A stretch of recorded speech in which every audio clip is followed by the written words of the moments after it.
ನಮಸ್ಕಾರ ವೀಕ್ಷಕರೇ, Karnataka power TV ನ್ಯೂಸ್ಗೆ ತಮ್ಮೆಲ್ಲರಿಗೂ ಸ್ವಾಗತ. ಯಳಂದೂರು ತಾಲೂಕಿನ ಯರಗಂಪಳ್ಳಿ ಗ್ರಾಮದಲ್ಲಿ ಪ್ರಾಥಮಿಕ ಕೃಷಿ ಪತ್ತಿನ ಸಹಕಾರ ಸಂಘದ ನೂತನ ಕಚೇರಿ ಉದ್ಘಾಟನೆಯನ್ನು ಶಾಸಕ ಎಆರ್ ಕೃಷ್ಣಮೂರ್ತಿ ಅವರು ನೆರವೇರಿಸಿದರು. ವೇದಿಕೆ ಕಾರ್ಯಕ್ರಮವನ್ನು ಗ್ರಾಮ ಪಂಚಾಯಿತಿ ಮುಂಭಾಗ ಸಂಘದ ಅಧ್ಯಕ್ಷರಾದ ಸೋಮಣ್ಣನವರ ಅಧ್ಯಕ್ಷತೆಯಲ್ಲಿ ಹಮ್ಮಿಕೊಳ್ಳಲಾಗಿತ್ತು. ವೇದಿಕೆ ಕಾರ್ಯಕ್ರಮವನ್ನು ಶಾಸಕ ಎಆರ್ ಕೃಷ್ಣಮೂರ್ತಿ ಅವರು ಉದ್ಘಾಟಿಸಿ ಮಾತನಾಡಿದರು. ನಂತರ ಚಾಮುಲ ಅಧ್ಯಕ್ಷರು ನಾಗೇಂದ್ರ, ಸಂಘದ ಮುಖ್ಯ ಪ್ರವರ್ತಕರು ಡಿ ಪರಶಿವಮೂರ್ತಿ ಅವರು ಮಾತನಾಡಿದರು. ಕಾರ್ಯಕ್ರಮದಲ್ಲಿ ಜಿಲ್ಲಾ ಗ್ಯಾರಂಟಿ ಯೋಜನೆಯ ಜಿಲ್ಲಾಧ್ಯಕ್ಷರು ಎಚ್ವಿ ಚಂದ್ರು, ಜಿಲ್ಲಾ ಪಂಚಾಯಿತಿ ಮಾಜಿ ಉಪಾಧ್ಯಕ್ಷರು ಜಿ ಯೋಗೇಶ್, ಚಾಮರಾಜನಗರ ಸಹಕಾರ ಸಂಘಗಳ ಉಪ ನಿಬಂಧಕರು ಜ್ಯೋತಿ ಅರಸು, ಶೋಭಾ, ಸುಭಾಷಿಣಿ, ಮಂಜುನಾಥ್, ಗ್ರಾಮ ಅಧ್ಯಕ್ಷರು ಭಾಗ್ಯಮ್ಮ, ಮುಖಂಡರು ಡಿಸಿ ಬಾಬು, ಆಡಳಿತ ಮಂಡಳಿ ಅಧ್ಯಕ್ಷರು ಸೋಮಣ್ಣ ಸೇರಿದಂತೆ ಇನ್ನು ಅನೇಕರು ಪದಾಧಿಕಾರಿಗಳು ಸೇರಿದಂತೆ ಗಣ್ಯಮಾನ್ಯರು, ರೈತರು, ಅನೇಕ ಸಂಘ ಸಂಸ್ಥೆಗಳ ಪದಾಧಿಕಾರಿಗಳು ಉಪಸ್ಥಿತರಿದ್ದರು. ವರದಿಗಾರ Manikanta Nayak, Karnataka power TV news.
ನಡೀತಾ ಇದೆ. ಬಹಳ ಸಂತೋಷ. ಈ ಸಂದರ್ಭದಲ್ಲಿ ಈ ಒಂದು ಕಾರ್ಯಕ್ರಮಕ್ಕೆ ಆಗಮಿಸಿರ್ತಕ್ಕಂಥ ನಮ್ಮ ಸೇರದೆ ಇದ್ದ ಕಾರಣಕ್ಕೋಸ್ಕರ ತುಂಬಾ ವಿಳಂಬ ಆಯಿತು. ಆದ್ರೂ ಕೂಡ ತಡವಾಗಿ ಆದ್ರೂ ಕೂಡ ಈ ಒಂದು ಸಂಘ ಸ್ಥಾಪನೆ ಆಗಿದೆ. ಇಲ್ಲಿಯ ಕೃಷಿಕರಿಗೆ ಮತ್ತು ಕಾರ್ಮಿಕರಿಗೆ ಎಲ್ಲರಿಗೂ ಕೂಡ ಅನುಕೂಲ ಆಗುತ್ತೆ. ಮುಂದಿನ ದಿನಗಳಲ್ಲಿ ಇದು ಸಂಬಂಧಪಟ್ಟಂತ ನಾವೆಲ್ಲರೂ ಕೂಡ ಚರ್ಚೆ ಮಾಡ್ತೀವಿ. ಏನೆಲ್ಲ ಒಳ್ಳೊಳ್ಳೆ ಕಾರ್ಯಕ್ರಮಗಳು ಇಲ್ಲಿ ನಾವು ಮಾಡಬೇಕು ಅನ್ನೋ ವಿಚಾರವನ್ನ ನಾವು ಮುಂದಿನ ದಿನಗಳಲ್ಲಿ ಚರ್ಚೆ ಮಾಡೋಣ. ಮಾನ್ಯ ಶಾಸಕರು ಅರ್ಜೆಂಟ್ ಕಾರ್ಯಕ್ರಮದಿಂದ ಹೋಗಬೇಕಾಗಿದೆ ಅವರು. ಹಾಗಾಗಿ ನಾಗೇಂದ್ರ ಅವರೇನೆ ಸಾಕಷ್ಟು ಸುದೀರ್ಘವಾಗಿ ಸಹಕಾರ ಸಂಘದ ಬಗ್ಗೆ ಮಾತನಾಡಿದ್ದಾರೆ. ಆಯ್ತಾ? ಅದರ ಜೊತೆಗೆ ನಾವು ಇಲ್ಲಿ ಸಂಘ ಮಾಡ್ಕೊಂಡು ಬಂದು ಎಲ್ಲಾ ಕೋಮಿನ ಜನ ಸೇರ್ಕೊಂಡು ನನ್ನನ್ನ ಮುಖ್ಯ ಪ್ರವರ್ತಕರನ್ನ ಮಾಡಿ ನನ್ನ ಮೇಲೆ ನಂಬಿಕೆ ಇಟ್ಟು ಈ ಒಂದು ಸಂಘವನ್ನ ಸ್ಥಾಪನೆ ಮಾಡ್ಕೊಳ್ಬೇಕು ಕೇಳ್ಕೊಂಡಾಗ ಅದಕ್ಕೆ ತಕ್ಕಂತೆ ನಾನು ಒಪ್ಕೊಂಡು ಯಾವುದೇ ತೊಂದರೆ ಅಡಚಣೆಗಳನ್ನು ಬಗೆದ ರೀತಿ ಯಾವುದೇ ಒಂದು ಸಿಂಗಲ್ ಪೈಸಾ ಕೂಡ ಸಂಘದ ಸದಸ್ಯರ ದುಡ್ಡು ಖರ್ಚು ಮಾಡ್ದೇನೆ ಎಲ್ಲವೂ ಕೂಡ ನಮ್ಮ ನಾಗೇಂದ್ರ ಅವರ ಸಹಕಾರವನ್ನು ಪಡ್ಕೊಂಡು ನಾವು ನಮ್ಮ ಕೈಲಾದಷ್ಟು ಧನ ಸಹಾಯಗಳನ್ನು ನಾವೇ ಮಾಡಿಕೊಂಡು ಈ ಒಂದು ಸಂಘವನ್ನು ಸ್ಥಾಪನೆ ಮಾಡಿದ್ವಿ.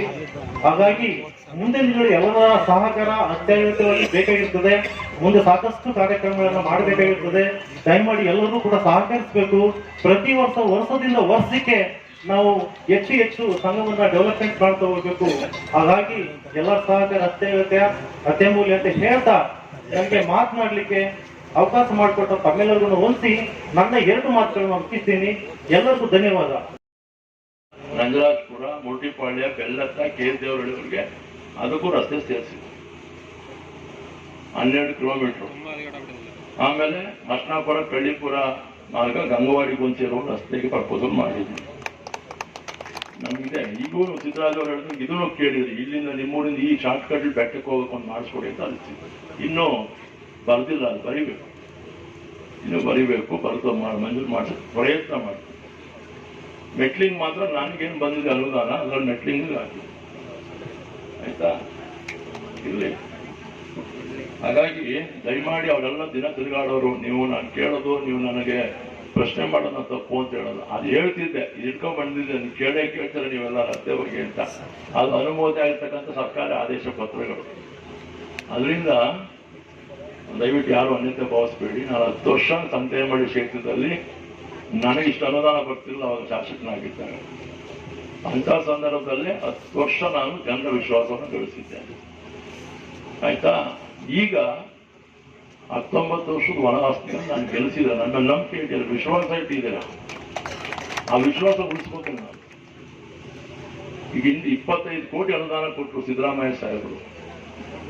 ಈ ಸಲ ಅನುದಾನ ಬಿಡುಗಡೆ ಆಗುತ್ತೆ. ಅದಕ್ಕೆ 25 ಕೋಟಿ ಅನುದಾನ ನಾನು ಎಲ್ಲಿ ಹಂಚಿದ್ದೀನಿ? ಬರೀ ಸಮುದಾಯ ಭವನ ಅಭಿವೃದ್ಧಿಗೆ ಪೂರ್ಣ ಮಾಡಬೇಕು ಅಂತಕ್ಕಂಥದ್ದು, ಪೂರ್ಣ ಮಾಡಬೇಕು ಅಂತ. ಕೊಳ್ಳೇಗಾಲದ ಶಾದಿ ಮಾಲ್ 1 ಕೋಟಿ ಕೊಟ್ಟಿದ್ದೀನಿ. ಯಳಂದೂರು ಶಾದಿ ಮಾಲ್ 50 ಲಕ್ಷ ಕೊಟ್ಟಿದ್ದೀನಿ. ಯಳಂದೂರ ನಾಯಕರು 1 ಕೋಟಿ ಕೊಟ್ಟಿದ್ದೀನಿ. ಯಳಂದೂರ ಉಪ್ಪಾರ 50 ಲಕ್ಷ ಕೊಟ್ಟಿದ್ದೀನಿ. ಯರಿಯೂರು, ಯರಗಂಬಳ್ಳಿ, ಎಸ್ತೂರು ಇವಕ್ಕೆಲ್ಲ 25 ಕೊಟ್ಟಿದ್ದೀನಿ ಲಕ್ಷಗಳು. ಅಂಬೇಡ್ಕರ್ ಭವನಕ್ಕೆ ಕೊಳ್ಳೇಗಾಲಕ್ಕೆ 3 ಕೋಟಿ ಕೊಟ್ಟಿದ್ದೀನಿ. ನಿಮ್ಮೂರಿಗೂ ಕೊಟ್ಟಿದ್ದೀನಿ. ನಾನು ಬರ್ತೀನಿ, ಅದಕ್ಕೆ ಭೂಮಿ ಪೂಜೆ ಮಾಡೇ ಮಾಡ್ತೀನಿ. ನಾನು ಕೊಟ್ಟ ಅನುದಾನ ಬಂದು ನೀವು ನನ್ನನ್ನು ಸೇರಿಸಿ ಕೂತ್ಕೊಂಡು ಅದನ್ನು ಭೂಮಿ ಪೂಜೆ ಮಾಡಿ ಆ ಕಾಮಗಾರಿಯನ್ನು ಚಾಲನೆ ಕೊಡೋದು. ನಿಮ್ಮ SCPದಲ್ಲಿ ನಾನು ನಮ್ಮ ಪರಿಶಿಷ್ಟ ಜಾತಿ ಬೀದಿನಲ್ಲಿ ಕಾಂಕ್ರೀಟ್ ಚರಂಡಿ ಆಗಿದೆ, ಕಾಂಕ್ರೀಟ್ ರಸ್ತೆ ಆಗ್ಬೇಕು, ಅದು ಬಾಕಿ ಉಳಿದಿದೆ. ಆಗ್ತಾ ಶುರು ಮಾಡಿದ್ರ? ಸರಿ, ಶುರು ಮಾಡಿದ್ರು. ವಿಳಂಬ ಅಂದ್ರೆ ಅವ್ರಿಗೆ ಅನುದಾನ ಬರಬೇಕಲ್ಲ, ಭಾಗಶಃ ಅನುದಾನ ಬಂದಿದೆ. ಆ ಆಫೀಸ್ನಿಂದ ನಮ್ಮ ಚೆಕ್ ಪೋಸ್ಟ್ಗೆ ಗುಂಬಳ್ಳಿನಲ್ಲಿ ತುಂಬಾ ಹಾಳಾಗಿದೆ. ಈ ತಾನೇ ನಿಲ್ಲಿಸಿದಾಗ ಅದೇ ಮಾತಾಡೋದು, ನಿಮ್ ತರನೇ ಆಡೋದು. ಎಂತ ನನಗೂ ಅನ್ಸುತ್ತೆ, ಅದು ನನಗೆ ಅಯ್ಯೋ ಅನ್ಸುತ್ತೆ ಬರ್ಬೇಕಾದ್ರೆ. ಏನಪ್ಪ ನಾನೇ ಒಂದಿನ ಬಂದ್ರೆ ಏನಪ್ಪ ರಸ್ತೆ ಹೆಂಗಿದೆ ಅಂತ ನಾನೇ ಅನ್ಕೋತಾ ಇದ್ದೀನಿ.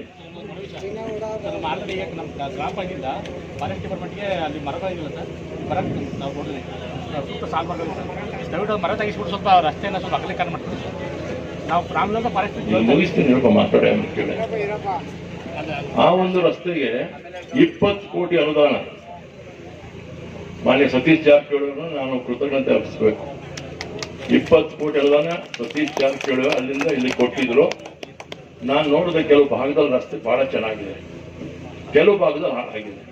ಇಲ್ಲ 20 ಕೋಟಿ ಅವಶ್ಯಕತೆ ಇಲ್ಲ ಅಂತ ಹೇಳಿ ಆ ಸ್ವಲ್ಪ ಅನುದಾನವನ್ನ ಅದೇ ಬಳೆಪೇಟೆಯಿಂದ ವೈಕೆಮೋಳೆಯಿಂದ ನಮ್ಮ ಚಂಚಳ್ಳಿ ಅಡ್ರಸ್ವರೆಗೂ ಸೇರಿಸಬೇಕು ಅಂತ ಹೇಳಿ ಅದನ್ನ ಭಾಗ ಮಾಡಿಸಿದ್ವಿ. ಇಲ್ಲಿಗೆ 13ರಿಂದ 14 ಕೋಟಿ, ಅಲ್ಲಿ 6ರಿಂದ 7 ಕೋಟಿ, ಒಟ್ಟು 20 ಕೋಟಿ ಅನುದಾನದಲ್ಲಿ ಅದು ಟೆಂಡರ್ ಆಗಿದೆ. ಅದು ಮಂಡ್ಯದವರಿಗೆ ಆಗಿದೆ, ರೇವಣ್ಣನವರಿಗೆ. ಅದು ಕೂಡ ಭೂಮಿ ಪೂಜೆ ಮಾಡಿಸಿ ಅದನ್ನು ಸ್ಟಾರ್ಟ್ ಮಾಡಿಸ್ತೀವಿ. ಇನ್ನೊಂದು ಕೊಮ್ಮನ್ಪುರ ರಸ್ತೆ ಏನಿದೆ, ಗುಂಬಳ್ಳಿ ಕೊಮ್ಮನ್ಪುರ ರಸ್ತೆ ಇದೆ. ಏನಂತಾರೆ ಕೊಮ್ಮನ್ಪುರನ? ಕರೆಕ್ಟ್ ಆಗಿ ಹೇಳ್ತಾ ಇದ್ದಾನೆ. ಕೊಮ್ಮನ್ಪುರ ರಸ್ತೆ 2 ಕೋಟಿ ಅನುದಾನ ಹಿಂದೆ ಬಿಜೆಪಿ ಗೌರ್ಮೆಂಟ್ ಅನುದಾನ ಅಪ್ರೂವ್ ಆಗಿದೆ, ಟೆಂಡರ್ ಕೂಡ ಆಗಿದೆ. ನಮ್ಮ ಆಲೂರಿನ ಜಿಲ್ಲಾ ಪಂಚಾಯತ್ ಮಾಜಿ ಸದಸ್ಯರಾದ ಆಲೂರು AS ನಟರಾಜವರ ಸುಪುತ್ರನಿಗಾಗಿತ್ತು. ರವಿ ಮಾಡಬೇಕಾಗಿತ್ತು, ಯಾಕೆ ಮಾಡಿದ್ರು ಗೊತ್ತಿಲ್ಲ. ಕಾಮಗಾರಿ ತಗೊಂಡ್ಮೇಲೆ ಟೆಂಡರ್ ಅಲ್ಲಿ ಅವ್ರು ಮಾಡ್ಬೇಕು, ಅದನ್ನ ಬ್ಲಾಕ್ ಲಿಸ್ಟ್ ಮಾಡ್ಬೇಕಂತ ಕಾಂಟ್ರಾಕ್ಟರ್ಗಳನ್ನ ವಾಪಸ್ ತಗೋಬಿಟ್ಟು ನಮಗೆ ಬಯಸ್ತಾ ಇದ್ದಾರೆ. ಅವ್ರ ಕಾಲದಲ್ಲಿ ಅನುಮೋದನೆ ಇರ್ತಕ್ಕಂಥ ರಸ್ತೆ ಆಗದೆ ಇವತ್ತು ನೀವು ನನ್ನನ್ನು ಪ್ರಶ್ನೆ ಮಾಡ್ತಾ ಇದ್ದೀರಿ. ನಾನು ಕೆಲಸ ಮಾಡೋ ಕೈ ಏನ್ ಹೇಳಿ, ಅದನ್ನ ಮತ್ತೆ ಹೋಗಿ ನಾನು ಇಲಾಖೆ ಮಂತ್ರಿಗಳ ಹತ್ರ ಮಾತನಾಡಿ 2 ಕೋಟಿ ಅನುದಾನ ಏನ್ ರದ್ದಾಗಿತ್ತು, ಟೆಂಡರ್ ರದ್ದು ಮಾಡ್ಕೊಂಡಿದ್ರು, ಅನುದಾನ ವಾಪಸ್ ಹೋಗಿತ್ತು, ಮತ್ತೆ ಮರು ಮಂಜೂರಾತಿ ಮಾಡಿಸಿ ಈಗ ಅದು ಪ್ರೋಸೆಸ್ ನಲ್ಲಿದೆ. ಜಿಲ್ಲಾ ಪಂಚಾಯತಿ ಮುಖಾಂತರ ರಸ್ತೆ ಆಗುತ್ತೆ. 2 ಕೋಟಿ ಅನುದಾನ ಅಲ್ಲಿಗೆ ಅವಕಾಶ ಮಾಡಿಸ್ತೀವಿ. ಇನ್ನೊಂದು ನಮ್ಮ ವಿಶೇಷವಾಗಿ ಕೆಂಪನಪುರ ರಸ್ತೆಗೆ ಇದೇ ತರ ಅವರು ಕೇಳ್ತಾ ಇದ್ರು. ಅಲ್ಲಿಗೂ ಕೂಡ ಸತೀಶ್ ಜಾರಕಿಹೊಳಿ ಅವರ ಸಂದರ್ಭ ಬಂದಾಗ ಅಲ್ಲಿಗೂ ಕೂಡ 3 ಕೋಟಿ ಅನುದಾನವನ್ನು ಮಾಡಿಕೊಟ್ಟಿದ್ದಾರೆ. ಇದಲ್ಲದೆ ಇನ್ನು ಅನೇಕ ನಾನು ಚಂದ್ರು ಮತ್ತು ಇವೆಲ್ಲ ನಮ್ಮ ಮುಖಂಡಗಳೆಲ್ಲ ಸೇರಿ ಯಾವ್ಯಾವ ರಸ್ತೆ ಎಲ್ಲೆಲ್ಲಿ ಬಹುತೇಕ ದುರಸ್ತಿ ಆಗಬೇಕೋ ಅಂಥವನ್ನ ಪಟ್ಟಿ ಮಾಡಿ ಎಲ್ಲೆಲ್ಲಿ ಅನುದಾನ ತರಬಹುದು ಅಂತ ಹೇಳಿ ನಾನು ಲೆಕ್ಕಾಚಾರ ಹಾಕಿ ಸರ್ಕಾರಕ್ಕೆ ಮನವಿ ಮಾಡಿ ಮಾತಾಡ್ತೀನಿ. ನಾನು ಸರ್ಕಾರದ ಆದೇಶ ಪತ್ರ ತಂದಿದ್ದೀನಿ. ಕೂತ್ಕೊಳ್ಳಿ, ಗೊತ್ತು ಮಾತಾಡ್ಬೇಕು, ಕೇಳಬೇಕು, ವಿರೋಧ ಮಾಡ್ಬೇಕು, ಪ್ರತಿಭಟಿಸ್ಬೇಕು ಸಮಯ ಇದೆ, ಈಗಲ್ಲ. ಇಲ್ಲಿ ಆದೇಶ ಪತ್ರ ತಗೊಂಡ್ಬಂದು ಇಟ್ಕೊಂಡ್ ಬಂದೀನಿ, ತಗೊಳ್ಳಿ, ನಿಮ್ಗೆ ಕಾಪಿ ಕೊಡ್ತೀನಿ. 5 ವರ್ಷ ಕೇಳಲಿಲ್ಲ, ಈಗ 1 ವರ್ಷ ಆಯ್ತು ನಾನು ಕೂಸಿ. ಇನ್ನ 1 ವರ್ಷದಲ್ಲಿ ಅಪ್ರೂವ್ ಮಾಡಿಸಿದೀನಿ, ನಾನು ಕೊಡ್ತೀನಿ ನಿಮ್ಗೆ ಆದೇಶ ಪತ್ರ. ಸುಮ್ಮನೆ ಇದೆಲ್ಲ ಮಾಡಬಾರ್ದು. ಅದನ್ನೇ ಮೊದಲೇ ಸುಮ್ಮನೆ ಕೂತ್ಕೊಳ್ಳಿ ಸಮಾಧಾನವಾಗಿ.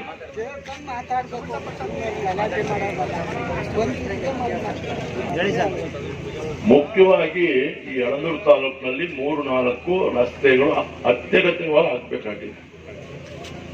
ಈ ಯರಗಂಬಳ್ಳಿ ಗುಂಬಳ್ಳಿ ಬೆಟ್ಟದ ಅಡ್ಡ ರಸ್ತೆಯಿಂದ ನಿಮ್ಮ ಯರಗಂಬಳ್ಳಿಗೆ ಬರುವಂತ ರಸ್ತೆಗೆ ನಮ್ಮ ಜಿಲ್ಲಾಧಿಕಾರಿಗಳಂತ ಶಿಲ್ಪನಾಗ್ರಮ್ ಅವ್ರನ್ನ ಭೇಟಿ ಮಾಡಿ ಮಾತನಾಡಿ ಇದು ಬಹಳಷ್ಟು ದುರಸ್ತಿ ಆಗ್ಬೇಕು ಈ ರಸ್ತೆ, ಇದಕ್ಕೆ ಅನುದಾನ ಬಿಡುಗಡೆ ಮಾಡಿಕೊಡ್ಬೇಕು ಅಂತ ಹೇಳಿ ನಾನು ಅವ್ರನ್ನ ಮನವಿ ಮಾಡಿದ್ದೆ ಶಾಸಕನಾಗಿ. ಮೊನ್ನೆ ಜಿಲ್ಲಾಧಿಕಾರಿ ಶಿಲ್ಪನಾಗ್ರಮ್ ಅವರು 75 ಲಕ್ಷ ರೂಪಾಯಿಗಳನ್ನ ಈ ರಸ್ತೆಗೆ ಆದೇಶ ಮಾಡಿಕೊಟ್ಟಿದ್ದಾರೆ. ಟೆಂಡರ್ ಕೂಡ ಆಗಿದೆ. ಅದು ಗಣಿ ಇಲಾಖೆಯ ಅನುದಾನದಲ್ಲಿದೆ. ಗಣಿ ಇಲಾಖೆ ಅನುದಾನದಲ್ಲಿ ಮೈನ್ಸ್, ಯಾಕಂದ್ರೆ ಇಲ್ಲಿ ಬಹಳಷ್ಟು ಗಣಿ ಹೋಗೋದು ರಸ್ತೆ ಆಗೋದ್ರಿಂದ ನೀವೆಲ್ಲ ಪಂಚಾಯತಿಯವರು ವಸೂಲು ಮಾಡ್ತಿದ್ದಾರೆ, ಗ್ರಾಮದವರು ವಸೂಲು ಮಾಡ್ತಿದ್ದಾರೆ. ನನಗೆ ಚೆನ್ನಾಗಿ ಗೊತ್ತು ಕಲಿಕಲ್ ವಿಚಾರ. ಆ ಒಂದು ಅನುದಾನದಲ್ಲಿ 75 ಲಕ್ಷ ರೂಪಾಯಿವನ್ನ 75 ಲಕ್ಷ ರೂಪಾಯಿ ಈ ರಸ್ತೆಗೆ ಅನುಮೋದನೆ ಮಾಡಿಸಿದ್ದೀನಿ. ಟೆಂಡರ್ ಕೂಡ ಆಗಿದೆ. ಇವತ್ತೇ ನಾನು ಪೂಜೆ ಮಾಡಿಸ್ಬೇಕು ಅಂತ ಅನ್ಕೊಂಡಿದ್ದೆ. ನನಗೆ ಗೊತ್ತಿಲ್ಲ ಇಷ್ಟೆಲ್ಲ ನೀವು ಸೇರ್ತೀರಾ ಅಂತೇಳಿ ಚಿಕ್ಕ ಚೊಕ್ಕ ಕೊಠಡಿಯನ್ನು ಉದ್ಘಾಟನೆ ಮಾಡಿಸಿ ಕರೀತಿದ್ದಾರೆ.